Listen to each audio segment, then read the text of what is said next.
Hello everyone, welcome back to the channel.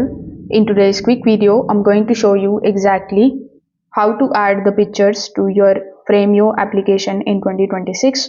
For that, first of all, you need to open your Frameo application on your phone. Afterwards, you just have to log in into your account if you haven't already.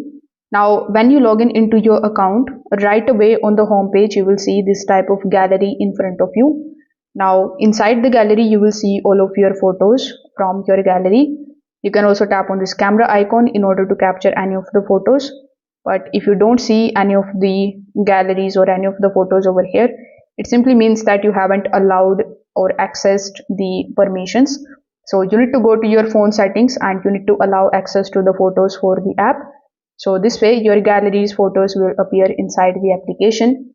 So after selecting your photo, you just have to tap on the option of next in the bottom right hand corner of the screen. Over here, tap on the option of add new frame. After that, you just have to connect your device if you haven't already done that. For that, you just have to basically enter the code which you can generate inside your Frameo digital frame.